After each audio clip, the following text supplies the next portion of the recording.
আপনারা যারা যারা নতুন পাখি পুষতে ভাবছেন তাদেরকে বলি যে যখন পাখি আপনারা প্রথম কিনবেন হাট থেকে কিনবেন না, কারণ হাটের পাখি প্রথমত ভালো হয় না, তারপরে ওরা আপনাদের ঠকিয়ে দেবে, দামও বেশি নেবে আবার ঠকিয়েও দেবে। তার থেকে যত সম্ভব চেষ্টা করবেন যে বাড়ি থেকে, মানে কারো বাড়িতে ধর চাষ করেছে এই বুদ্ধি পাখি, কারো বাড়ি থেকে কেনার চেষ্টা করবেন, কারণ বাড়ি থেকে পাখি কিনলে আপনাকে খুব সুন্দর পাখি দেবে, মদ্দা মাদি খুব সুন্দর আপনাকে বেচে দেবে, আর কোনো প্রবলেম হলে আপনি তাদের কাছে যেতে পারবেন। আর বাড়ি পাখি হলে খুব সুন্দর হয়, মানে ছাঁট পাখি হয় না, হাটে যাবেন আপনারা আপনাদের ছাঁট পাখি দিয়ে দেবে, মানে যেই সব পাখি উঠতে পারে না ঠিক করে, তারপরে ডিম দেয় না, আপনারা তো জানবেন না কী করে জানবেন, সেই পাখিগুলো আপনাদেরকে দিয়ে দেবে, আর আপনারা দাম দিয়ে কিনে এনে পুরো ঠকে যাবেন। সেই কারণেই বলি যে পাখি যখন কিনবেন যত হয়তো 50 টাকা বেশি দিয়ে কিনতে হবে, কিন্তু কারো বাড়ি থেকে কেনার চেষ্টা করবেন,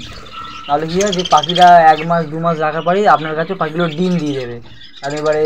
হাট থেকে কিনলে কোন পাখির ডিম ডিম কাঠি ভাঙা থাকবে, কোনো পাখি ছাঁট থাকবে যেসব উঠতে পারে না, সেসব পাখি আপনাকে দিয়ে দিলে সেই পাখি জীবনেও যতই খাওয়ার দিন,